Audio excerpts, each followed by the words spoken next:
الحمد لله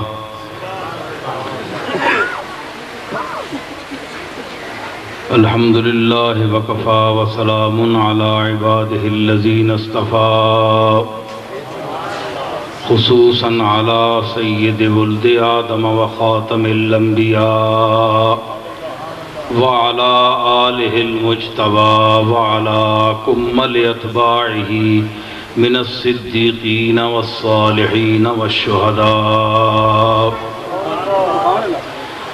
أما بعد فأعوذ بالله من الشيطان الرجيم بسم الله الرحمن الرحيم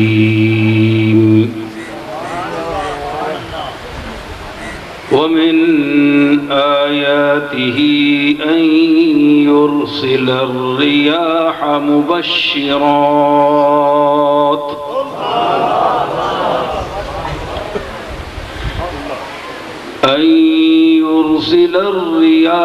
مبشرات وليذيقكم من رحمته ولتجري الفلك بأمره ولتبتغوا من فضله ولعلكم تشكرون صدق الله مولانا العظيم إن الله وملائكته يصلون على النبي يا أيها الذين آمنوا صلوا عليه وسلموا تسليما اللهم صل على دروشی بابا دے بلند اللهم صل على محمد وعلى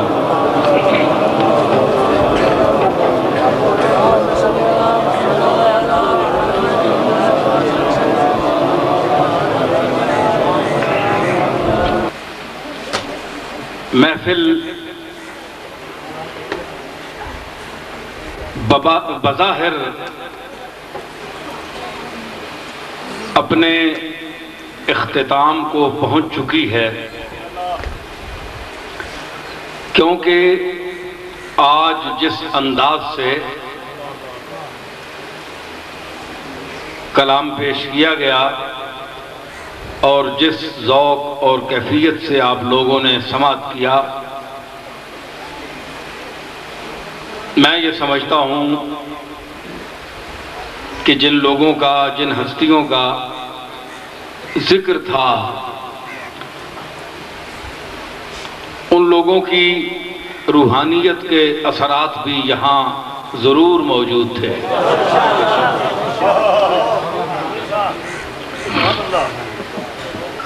میں نے جو آیت کریمہ پیش کی ہے، اس میں اللہ تعالیٰ نے ارشاد فرمایا وَمِنْ آیَاتِهِ، ایک ہوتا ہے آیت، اس کی جمع آیات ہوتی ہے، قرآنی آیات۔ میری طرف متوجہ ہوں، سب لوگ مجھے دیکھیں، میں آپ کو دیکھ رہا ہوں، آپ کیسے دیکھ رہے ہیں؟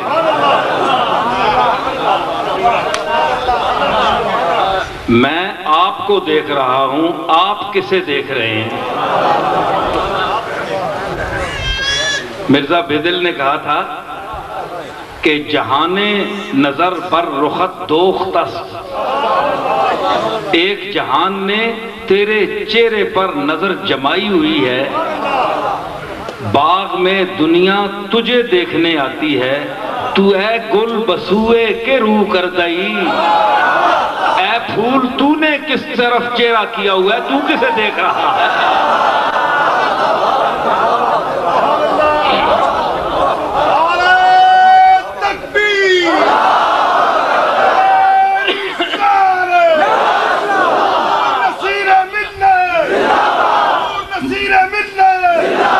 باغ میں لوگ پھولوں کو دیکھنے جاتے ہیں اور اللہ کی قدرت کے پھول اس کو دیکھ رہے ہیں جس نے پھولوں کو چہرے بنائے ہیں،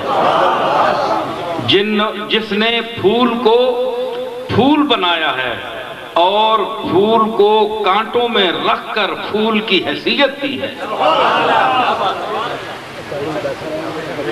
جی تو اس لیے میں یہ تو نہیں کہتا، چونکہ یہ قبلہ رخ ہیں آپ،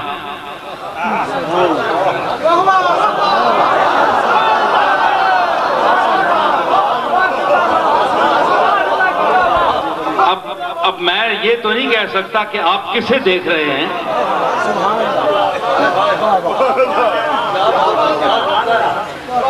پھول نے تو رخ ادھر کیا ہوا تھا نا اوپر، اور آپ کا قبلہ رخ ہے، آپ قبلہ رو بیٹھے ہیں، میں آپ کو دیکھ رہا ہوں، آپ کسے دیکھ رہے ہیں؟ شاید اس کو دیکھ رہے ہیں جس نے مجھے یہ بیان کرنے کی توفیق عطا فرمائی ہے۔ سبحان اللہ۔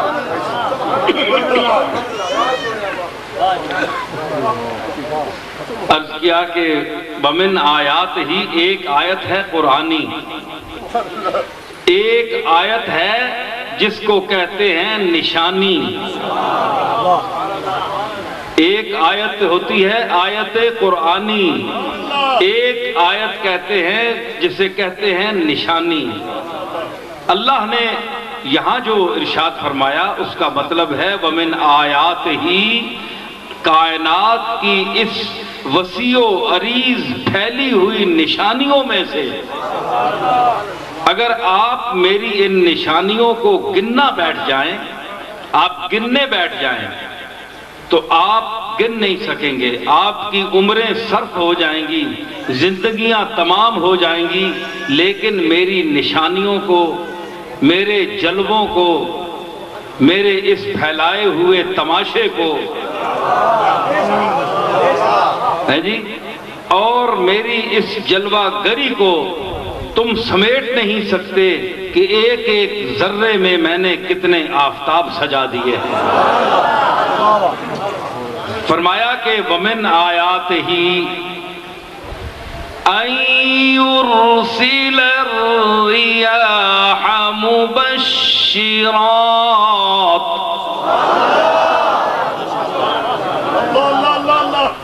کہ وہ ہواؤں کو خوشخبری بنا کر بھیجتا ہے۔ بھائی ہوائیں تو ہم نے سنی ہیں، یہ خوشخبری والے ہوائیں کون سی ہیں؟ یہاں آج حضرت پیران پیر کا ذکر ہوا، بہت سے لوگ بیٹھے ہیں، ہم سب نیازمند ہیں حضرت پیران پیر کے۔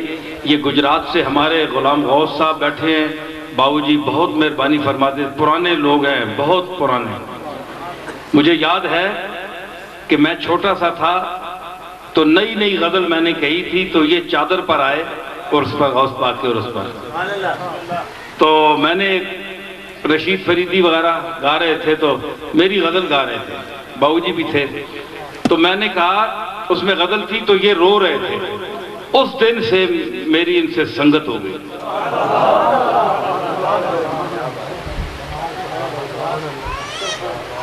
مقطع تھا، یہ رو رہے اور یہ مجھے لپٹ گئے آ کر یہ میرا مقطع سن کر، نصیر ان کی گلی سے یہ کون مر کے اٹھا،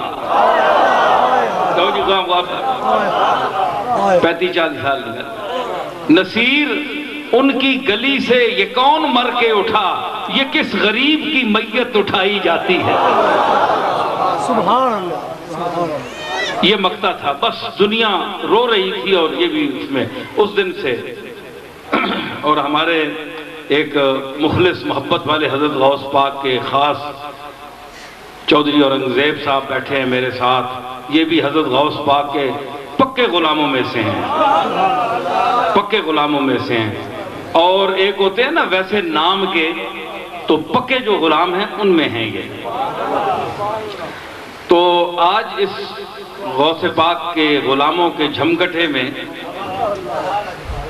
اور پھر ہمارے مقتدر صدیقی صاحب بھی بیٹھے ہیں، ان کی بھی حضرت غوث پاک سے خصوصی نسبت ہے، اور یہی حوالہ ہے کہ یہ بھی الوی صاحب میں کس کس کا نام لوں، لیکن بطور خاص کچھ نام لیے جاتے ہیں۔ اللہ نے بھی سارے نبیوں کا نام تو نہیں لیا نا، 15-20 نبیوں کا نام لیا قرآن میں. اب سارے کہیں گے ہمارا کیوں نہیں نام لیا؟ بس اللہ کے علم میں ہیں. اب جو ان کے کھاتے میں ہیں وہ سب اللہ کے کھاتے میں ہیں، لیکن چند جو برگزیدہ تھے ان کو میں نے ذکر کر دیا. تو اللہ نے فرمایا کہ ومن آیات ہی، اس کی نشانیوں میں سے ہے کہ وہ ہواؤں کو خوشخبری کا باعث بناتا ہے، ہواؤں میں خوشخبری کا رنگ بھر دیتا ہے، خوشبو بھر دیتا ہے. وَلِيُذِيقَكُم مِّن رَحْمَتِهِ، اور اپنے اس لیے ہوائیں چلاتا ہے.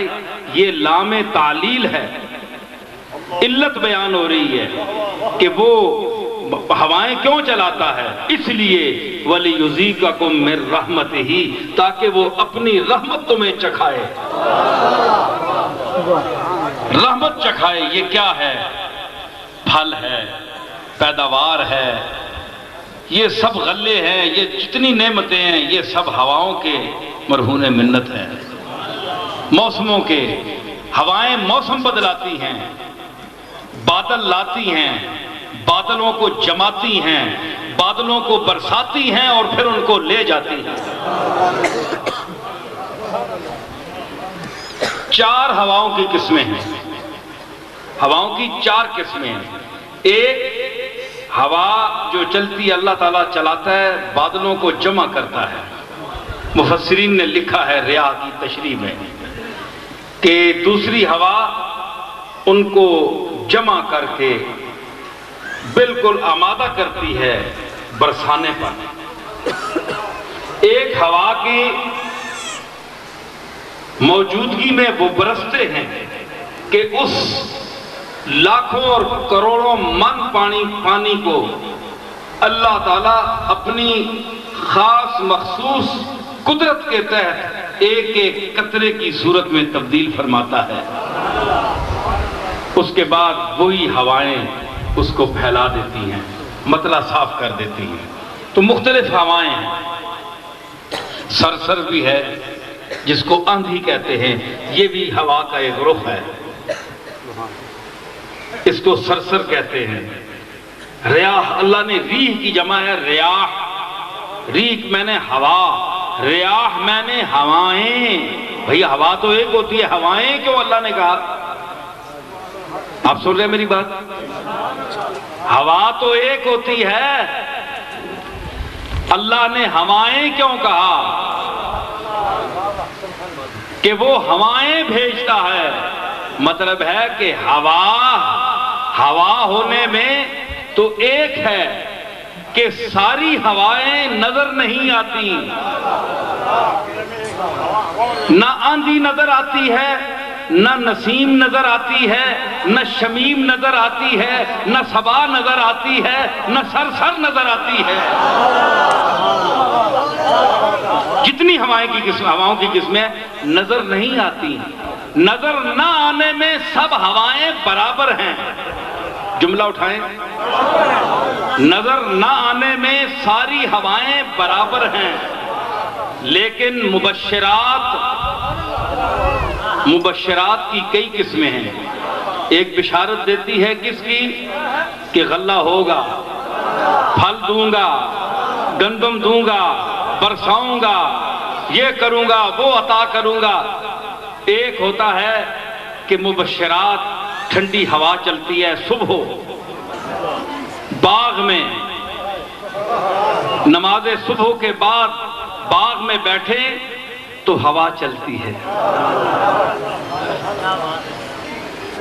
ایک ہوا وہ ہوتی ہے کہ جو اپنے ساتھ پھولوں کی خوشبو کو لے کر چلتی ہے، اس کو شمیم کہتے ہیں. شمن کا معنی ہے سونگنا، شمع یا شمو کا معنی ہے سونگنا.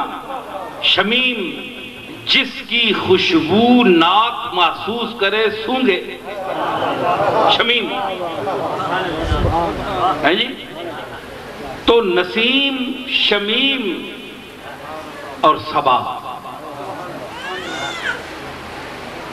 وَلِيُذِيقَكُم مِّن رَحْمَتِهِ وَلِتَجْرِيَ الْفُلْكُ بِأَمْرِهِ. اس لیے ہوائیں چلاتا ہوں کہ تاکہ ہوا میرے حکم سے چلے اور ہوا کے حکم سے کشتیوں کے بادبانوں کے رخ مڑیں۔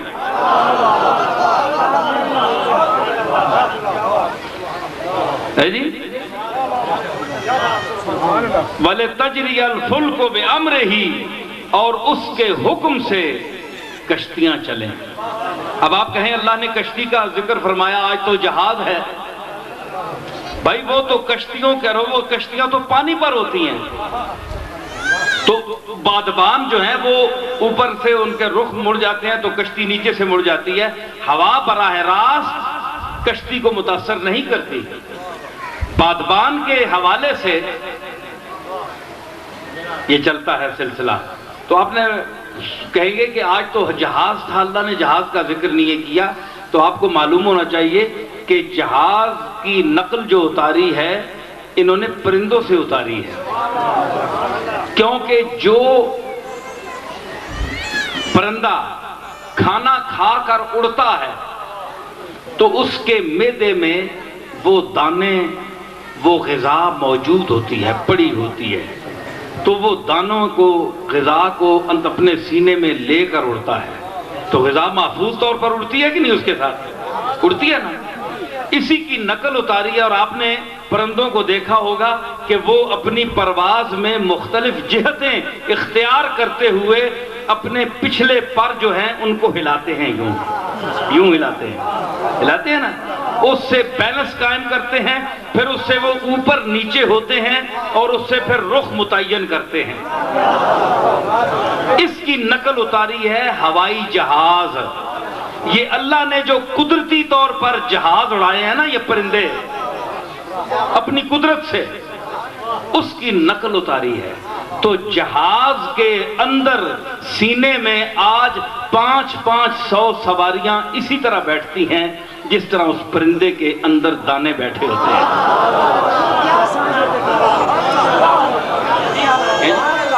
تو اسی طرح اللہ نے اپنی قدرت پہلے دکھائی پرندوں کو۔ 100 میل بھی طے کرے گا پرندہ تو آپ آئیں اس کو اگر چیریں تو اس کے اندر غذا موجود۔ بھائی غذا بھی تو سفر کر کے آئی ہے نا، غذا بھی سفر کر کے آئی ہے۔ تو اسی طرح جو اس کے سینے میں بیٹھ جائے وہ سفر کرتا ہے، اور وہ اڑتی ہے چیز اتنی بڑی بھاری، کس پر؟ ہوا پر اڑتی بھی ہے۔ وما یمسکہن الا الرحمن، فرمایا اتنے بڑے پرندے، اتنی مخلوق کو ہوا میں روکتا کون ہے، گرنے سے بچاتا کون ہے؟ فرمایا میں بچاتا ہوں، بیلنس میں نے قائم کیا ہے، ان کو توازن دیا ہوا میں نے۔ جب وہ ناہمواری کا شکار ہونے لگتے ہیں تو پر اپنے برابر کر لیتے ہیں، یوں کرتے ہیں، ان کو بیلنس دیا۔ تو آپ دیکھیں آج جہاز بھی جب اڑتا ہے تو اس کے جو مڑنے کے اونچا اور نیچے کرنے کے اس کے پر جو پیچھے لگے ہوتے ہیں ان سے پورا جہاز نیچے ہوتا ہے اور اوپر ہوتا ہے۔ اس کا جو اوپر یہ کھڑا ہوتا ہے وہ کیا اس کو کہتے ہیں جی، پر پیچھے لگا ہوتا ہے، اس سے وہ ادھر ادھر دائیں بائیں مڑتا ہے، تو وہ بھی لِتَجْرِيَ الْفُلْكُ بِأَمْرِهِ، یہ ہوائی بادبان ہے، وہ زمین پانی پہ ہے، یہ فضا میں ہے، یہ بھی اسی ہوا کا مرہون منت ہے، اور ہوا اپنے مالک کے کرم پر چلتی ہے۔ سمجھ آئی؟ یہ ایک میں نے مختصر سی تشریح، لمبی تشریح نہیں کی میں نے۔ وَلِتَبْتَغُوا مِنْ فَضْلِهِ، اس لیے چلاتا ہوں، پھر علت ہوائیں چلانے کی علت کیا ہے؟ وَلِتَبْتَغُوا مِنْ فَضْلِهِ، تاکہ تم اللہ کے جو اس بکھیرے ہوا فضل ہے کائنات میں اس کو تلاش کرو۔ بھائی وہاں کوئی موسم اچھا ہے، دوسرے علاقے میں جا کر وہاں گندم لو، کوئی اناج لو، پھل لو، ہے جی، وہاں ڈھونڈو اللہ تعالیٰ کے جو فضل کیا ہے دوسرے مقامات پر وہاں۔ اور پھر تیسری وجہ، چوتھی کیا ہے؟ وَلَعَلَّكُمْ تَشْكُرُونَ، اور اس لیے چلاتا ہوں تاکہ تم شکر کرو۔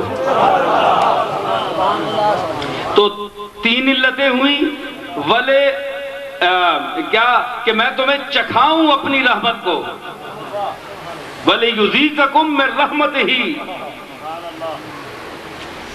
وَلِتَجْرِيَ الْفُلْكُ بِأَمْرِهِ وَلِتَبْتَغُوا مِن فَضْلِهِ وَلَعَلَّكُمْ تَشْكُرُونَ. ہے جی، شکر بھی کرو، ہواؤں کے چلنے پر شکر بھی کرو. آگے بات آئے گی شکر کون لوگ کرتے ہیں، ذکر آئے گا کہ ہواؤں کے چلنے پر کون شکر کرتے ہیں. یہ بھی ایک طبقہ ہے. اب تو حبس کا عالم ہے نا، آپ تو یہ بھی شوق کرتے ہوں گے کہ کاش پنکھا ہوتا، ہوا ہوتی تو آپ بھی شکر کرتے. یہ بھی وہ ایک مقام ہے شکر کا کہ بھی آپ کو ہوا ملے تو آپ شکر ادا کریں اللہ کا. لیکن اس سے بڑھ کر ایک اور مقام ہے کہ جو طبقہ ہواؤں کے چلنے پر شکر ادا کرتا ہے.